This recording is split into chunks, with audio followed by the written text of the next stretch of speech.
আসসালামু আলাইকুম রহমতুল্লাহি ওবরকাতুহু। সম্মানিত দর্শক, গত ১৫ মাস ধরে এই সরকার যে সকল বিষয়ে সবচেয়ে বেশি পারঙ্গমতা দেখিয়েছেন, সময় দিয়েছেন এবং তাদের মনে হয়েছে যে সকল কর্মকাণ্ড করলে সরকারকে সবাই খুব সমর্থন করবে, হয়তো দেশের অনেক কল্যাণ হবে, তার সঙ্গে সঙ্গে রাজনীতির গুণগত মান বজায় থাকবে বা পুনরুদ্ধার হবে। তো সরকারের সেই সকল কর্মকাণ্ডের মধ্যে আমার কাছে মনে হচ্ছে যে তাদের ১ নম্বর যেটাকে প্রায়োরিটি বলা হয়, অগ্রাধিকার, সেটা ছিল রাজনীতি থেকে দুর্নীতি নির্মূল করার জন্য বঙ্গবন্ধু পরিবারকে সামনে এগিয়ে নিয়ে আসা। একটি পরিবার বাংলাদেশকে যেভাবে হোক না কেন ১৫ বছর তারা শাসন করেছে। এই ১৫ বছরে তাদের যে দুর্নীতি, এই দুর্নীতি ছিল দুর্নিবার, একথা সরকারের প্রমাণ করার জন্য তারা চেষ্টা করেছে। এটা আমার বক্তব্য নয়। তাদের যে চেষ্টা সেটা হলো তারা বঙ্গবন্ধু পরিবার যে দুর্নীতি করেছে এটা ছিল দুর্নিবার। এই দুর্নীতি ছিল ঘূর্ণিপাকের মতো মারাত্মক ক্ষতিকর। তারা এমন কোনো কর্ম নেই দুর্নীতির জন্য করেনি। টাকা পাচার, ব্যাংক লুট, শেয়ার মার্কেট লুট, জায়গা জমি দখল, অন্যায়ভাবে সরকারি সম্পত্তি গ্রাস করা, এরপর বিত্ত এবং বিলাস অথবা বৈভবের পাহাড় গড়ে তোলা। সোনা দানা, হীরা মণি মুক্তা জহরত থেকে শুরু করে আরও যা কিছু আছে, তারা এই জিনিসগুলো, অর্থাৎ শেখ পরিবার এই জিনিসগুলো তারা করে সম্পদের যে পাহাড় গড়ে তুলেছিল, সেই পাহাড়কে চূর্ণ বিচূর্ণ করে দেওয়ার জন্য সরকারের জেহাদ ছিল রীতিমতো টপ প্রায়োরিটি। এখন সেই প্রমাণগুলো মোটামুটি সরকার যথাসাধ্য তারা করে ফেলেছে। তারা গত ১৫ মাসে খুঁজে খুঁজে দেখেছে যে বাংলাদেশ থেকে প্রায় ১৬ লক্ষ কোটি টাকা পাচার হয়েছে। এই ১৬ লক্ষ কোটি টাকা যে পাচার হয়েছে তার একটা বিরাট অংশই শেখ পরিবারের কবজায়। তারা যথেষ্ট বিশ্বাস স্থাপন করেছে যে শেখ পরিবার বাংলাদেশ থেকে টাকা আমেরিকাতে, ভারতে, দুবাইতে, ইংল্যান্ডে যে পাচার করেছে, তো যেহেতু সরকারের কর্তা ব্যক্তি তারা ধর্মপুত্র যুধিষ্ঠিরের মতো সৎ কিংবা সতী, তারা বিশ্বাস করেছে যে পৃথিবীর যে সকল পশ্চিমা দেশ রয়েছে তারা ফেরেশতা। তো কাজে এই ফেরেশতা সরকারগুলো যখন বর্তমান বাংলাদেশ সরকারের কর্তা ব্যক্তি যারা সবাই সততায় ধর্মপুত্র যুধিষ্ঠিরের মতো, তারা যে আহ্বান জানাবেন সেই আহ্বান তারা সাড়া দিবেন। তো এই অর্থে বিদেশ থেকে টাকা ফেরত আনার ব্যাপারে তারা ছিল শতভাগ নিশ্চিত। সরকার বলবে আর অমনি ইংল্যান্ড সরকার সেই দেশে বসবাসরত আওয়ামী পরিবারের, শেখ পরিবারের যত লোকজন রয়েছে তাদেরকে সেই দেশ থেকে বের করে দিবে, তাদের সহায় সম্পত্তি ফ্রিজ করে দেবে এবং সেগুলো সসম্মানে সরকারের হাতে হস্তান্তর করবে এবং সরকার সেগুলো প্রদর্শন করবে যে এটা আমাদের একটা গ্র্যান্ড ভিক্টোরি। এখন এই যে সরকারের যে অভিলাষ, সরকারের যে খায়েশ, সেই খায়েশগুলো এই সময়টিতে এসে সরকারের জন্য কতটা সুফল, জনগণের জন্য কতটা কুফল বা সুফল, এটি নিয়ে আমি আর বিস্তারিত বলতে চাই না। কিন্তু বাস্তবতা হলো যে সরকারের যে আন্তর্জাতিক অঙ্গন, এটি ক্রমশ একের পর এক বন্ধ হয়ে যাচ্ছে। সমস্ত সম্ভাবনাগুলো, মান সম্মান, ইজ্জত, আব্রু, এই বিষয়গুলো কূটনৈতিক অঙ্গনে যেভাবে সংরক্ষণ করা হয় এবং এই বাংলাদেশ নামক দেশটি সেই ১৯৯১ থেকে এখন পর্যন্ত যে একটা ধারাবাহিক অবস্থায় রেখেছে উন্নয়নের, সিন্স 1991 থেকে একেবারে ২০২৪ সনের আগস্ট একেবারে 5 তারিখ পর্যন্ত যে একটা ইতিহাস ছিল, সেখানে দেশের উন্নয়ন, বিদেশিদের অর্থ পরিশোধ মানে বৈদেশিক ঋণ পরিশোধ, এরপর সুশাসন, রাজনীতি, প্রায় সব কর্মের এবং কুকর্মের একটা ধারাবাহিকতা ছিল। কিন্তু গত 15 মাসে এই জিনিসগুলো একেবারে মুখ থুবড়ে পড়ে গেছে।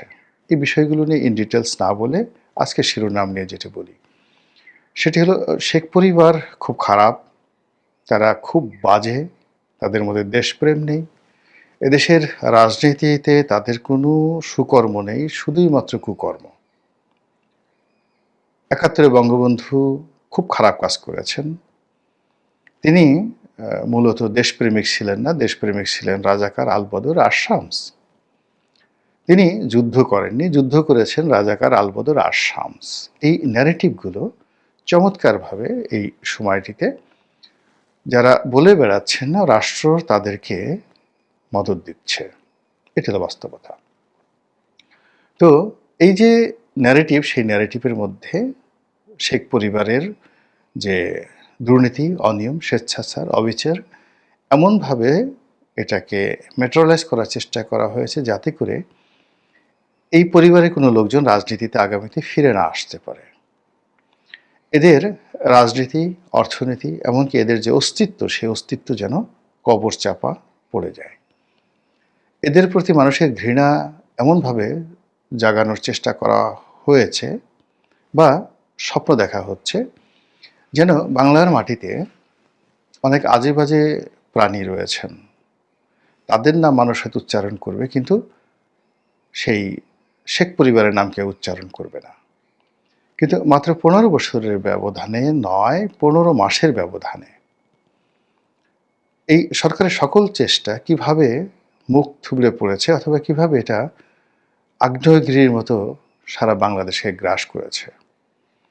এটি আপনারা বুঝতে পারছেন যে এখন যদি ভোট হয় আর ইনক্লুসিভ নির্বাচন, যেটা পশ্চিমারা বলছে, সেটি হয়, আর যে দলটিকে বা যে পরিবারটিকে রাজনীতির বাইরে রাখার চেষ্টা করা হয়েছে মাত্র 15 বছরের নয়, 15 মাসের ব্যবধানে, অর্থাৎ এই দলটি 15 বছর যে কাজ করেছে তার সেই সকল কাজের ভুল ত্রুটিকে কবর চাপা দিয়ে 15 মাসে কি একটা অবস্থা তৈরি হয়েছে, এটা বলতে বেসিক্যালি আমার শরম লাগে, লজ্জা লাগে। কাজেই লজ্জা ইদানিংকালে পুরুষের ভূষণ হয়ে গেছে, আর নারীর ভূষণ নেই।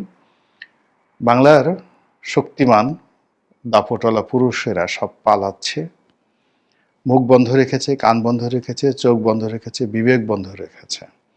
তো এই সেই পুরুষের যে স্বাভাবিক গতি প্রকৃতি, আমি যতক্ষণ পর্যন্ত নিজেকে পুরুষ মনে করছি ততক্ষণ পর্যন্ত মোটামুটি নিজেকে লজ্জাবতী নারীর পর্যায়ে নিয়ে যাওয়াটাই উত্তম কর্ম। এনিওয়ে, সেটা হলো যে শেখ পরিবারকে, আওয়ামী লীগকে অপদস্থ, অসম্মান, বেইজ্জতি করার সকল আয়োজন সম্পন্ন হয়েছে। তারই ধারাবাহিকতা আমাদের মহামান্য আদালত থেকে এই পরিবারের অনেকের বিরুদ্ধে রায় এসে গেছে। শাস্তি একেবারে অবধারিত আরও হবে এমন অনেকগুলো মামলা রয়ে গেছে, এবং সেই মামলার বাহারি সন্ত্রাস, দুর্নীতি, অনিয়ম, অবিচার, দখল, চাঁদাবাজি, সব কিছু। এবং শেখ পরিবারের একজন সদস্য টিউলিপ সিদ্দিকী, তিনি ইংল্যান্ডে আছেন এবং সেখানে থেকে তিনি ইংরেজিতে কথা বলেন একেবারে ব্রিটিশ অ্যাকসেন্ট, এবং তার জন্ম ইংল্যান্ডে হয়েছে। এটা শেখ পরিবারের বিরোধী যারা লোকজন রয়েছে তাদের জন্য খুবই অবমাননাকর। দ্বিতীয়ত, তিনি আবার এখানে 4-5 বার নাকি সংসদ সদস্য হয়ে গেছেন, বিনা ভোটে নয়, কিংবা অটো ভোটে নয়, রাতের ভোটে নয়, 15 ফেব্রুয়ারি নির্বাচনে নয়, একেবারে সাদা চামড়ার ব্রিটিশ জনগণের ভোটে হয়েছেন। এবং আরও অবাক ব্যাপার হলো যে আমাদের ঢাকা শহরে যেমন গুলশান বনানী রয়েছে, অভিজাত এলাকা বা ধানমন্ডি, এরকম ইংল্যান্ডের সবচেয়ে অভিজাত যে এলাকাটি রয়েছে সেই এলাকা থেকে তিনি সংসদ সদস্য নির্বাচিত হয়েছেন, তাও আবার ক্ষমতাসীন দলের, এখন ব্রিটেনের ক্ষমতাসীন দলের। তারপর তিনি একটা বেশ বড়সড় মন্ত্রীও হয়ে গেলেন। এই যে শেখ পরিবারের যে একটা আন্তর্জাতিক আলো, সেই আলোটাকে নিভিয়ে দেওয়ার জন্য আমরা এই বাংলার যারা বীর, মহাবীর, হামবীর, আমরা যে হুঙ্কার ছেড়েছি, সেই হুঙ্কারে কিছুটা হলো কাজ হয়েছে। টিউলিপ সিদ্দিকীর মন্ত্রিত্ব চলে গেছে। তারপর এখন তিনি বাংলাদেশের আদালতে সাজাপ্রাপ্ত আসামি। তো ব্রিটেনের যদি কোনো রকম লাজ থাকে, লজ্জা থাকে, অপমান বোধ থাকে যে তাদের একজন সংসদ সদস্যর বিরুদ্ধে বাংলাদেশের একটা আদালত দুর্নীতির অভিযোগ এনেছে, তাদের উচিত ইমিডিয়েটলি টিউলিপ সিদ্দিকীকে গ্রেপ্তার করে বাংলাদেশ সরকারের নিকট হস্তান্তর করা। কিন্তু যেটা বললাম যে ব্রিটিশ জাতির এই আত্মমর্যাদা বোধ থাকা উচিত, কিন্তু সময় পাল্টে গেছে।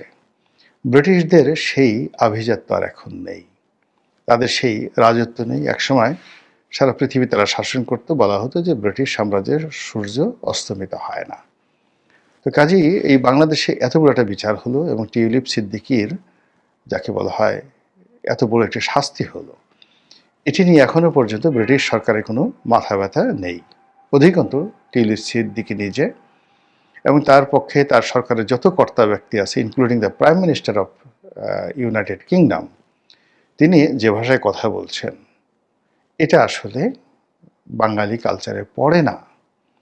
বাঙালি সবসময় কান কথা বিশ্বাস করবে, কান নিয়ে গেছে চিলে, দৌড় দিবে চিলের পেছনে ইত্যাদি। তো সেই দিক থেকে বাংলাদেশে কি হলো বা না হলো, মানে সেই দিকে না তাকিয়ে তারা যে সকল কথাবার্তা বলছে এটা খুবই আপত্তিকর। তাদের হৃদয়ে কোনো মায়া দেওয়া নেই। একসময় ব্রিটিশ সিংহাসন চলতো বাংলার টাকায়, এবং তাদের কৃতজ্ঞ থাকা উচিত যে বাংলা, বিহার, উড়িষ্যার প্রথম তারা দখল করতে পেরেছিল এই বাঙালি মির্জাফরদের বদান্যতায়। তো কাজেই এই বাঙালির প্রতি তাদের কৃতজ্ঞ থাকা উচিত ছিল, এই দেশের সরকার ব্যবস্থার প্রতি তাদের একটা আনুগত্য থাকা উচিত ছিল। সেটা না রেখে তারা এখন টিউলিপ সিদ্দিকীর পক্ষ অবলম্বন করছে। একইভাবে টিউলিপ সিদ্দিকীর যে মা রেহানা সিদ্দিকী, বঙ্গবন্ধুর দ্বিতীয় কন্যা, তিনি এখন কোথায় আছেন? তিনিও তো ব্রিটিশ সিটিজেন। তো এখন আমরা তারেক জিয়াকে নিয়ে এত আলোচনা করছি, কিন্তু বেগম জিয়াকে নিয়ে এত আলোচনা করছি, কিন্তু শেখ রেহানাকে নিয়ে তো বেশি আলোচনা করা উচিত। এর কারণ হলো যারা বর্তমান সরকারে আছেন তারা মনে করেন যে শেখ হাসিনা যেভাবে দুর্নীতি করেছেন, টিউলিপ সিদ্দিকী এবং শেখ রেহানা একই দুর্নীতি করেছেন এবং সমান তালে, কেউ কেউ হয়তো আরও বেশি মনে করেন। তো কাজেই তাকেও তো আনতে হবে, যেভাবে হোক তাকে আনতে হবে। এবং আশ্চর্যের ব্যাপার হলো আমরা সবাই সব কথা বলছি, কিন্তু শেখ রেহানাকে আমরা গালাগালি করছি না এখন পর্যন্ত, অথচ তাকে আমাদের খুব গালাগালি করা দরকার। তারপরে তার প্রতি রাগ দেখানো দরকার। এর কারণ হলো শেখ হাসিনার চাইতে শেখ রেহানার বয়স অল্প, শরীর স্বাস্থ্য মাশাআল্লাহ ভালো। তো পরবর্তীতে দেখা গেল যে যদি আফটার শেখ হাসিনা নেতৃত্ব শেখ রেহানার হাতে চলে আসে, তো সেক্ষেত্রে তো শেখ রেহানাকে কলুষিত করতে হবে, তাকে গ্রেপ্তার করতে হবে, তাকে অপদস্থ করতে হবে। কিন্তু সেই ধরনের যে ম্যাটিকুলাস ডিজাইন, সেই ডিজাইনে এখনও শেখ রেহানা ওই অবস্থার মধ্যে পড়েনি। ফলে টিউলিপ সিদ্দিকের সঙ্গে সঙ্গে শেখ রেহানাকেও টার্গেট করতে হবে। আর শেখ রেহানার মেধাবী পুত্র ববি, আপনার হয়তো অনেকে জানেন যে শেখ রেহানার যিনি হাজব্যান্ড ডক্টর শফিক সিদ্দিক অত্যন্ত মেধাবী, এবং ঢাকা শহরের যদি 10টি পরিবার ধরা হয় যে গত 200-300 বছর ধরে তারা খুব অভিজাত, ধনী, শিক্ষিত, তাদের মধ্যে ডক্টর শফিক সিদ্দিকীর পরিবার প্রধানতম। তাদের গুলশান বনানীতে সেই অনেক জমানা থেকে, মানে সেই ব্রিটিশ জমানা থেকে তাদের কত ধনসম্পদ আছে, এরা যারা ওখানকার স্থায়ী বাসিন্দা, আদি বাসিন্দা, তারা বলতে পারবেন। তো এই যে শেখ রেহানা, তিনি নিজেও কিন্তু স্ট্যান্ড করেছিলেন, এসএসসিতে বা ম্যাট্রিকে স্ট্যান্ড করেছিলেন, এবং ওই জমানাতে এখনের মতো অটো পাস হতো না। তো তিনি খুবই ভালো ছাত্রী, তার হাজব্যান্ড ঢাকা বিশ্ববিদ্যালয়ের শিক্ষক ছিলেন, দেশের খুব নামকরা পরিবারের সন্তান, এবং তাদের ছেলে সন্তানগুলো মানে ববি, টিউলিপ সিদ্দিকী, রূপন্তী, এরা সবাই মেধাবী, মানে অসম্ভব মেধাবী। তো রাজনীতিতে যদি আপনার প্রতিপক্ষ এরকম মেধাবী লোকজন থাকে রাজনীতিতে, এটা আপনার জন্য একটা ঝামেলার ব্যাপার, ভীষণ রকম যন্ত্রণার ব্যাপার। তো সেক্ষেত্রে ববি এবং রূপন্তী, মানে ছোট মেয়েটি, টিউলিপের ছোট মেয়েটি, মানে তাদেরও গ্রেপ্তার করতে হবে, তাদেরকেও ধরতে হবে। আদারওয়াইজ মানে এরা প্রতিপক্ষের জন্য রাজনীতির ময়দানে আওয়ামী লীগের প্রতিপক্ষের জন্য রীতিমতো বিষধর গোকরা সাপ।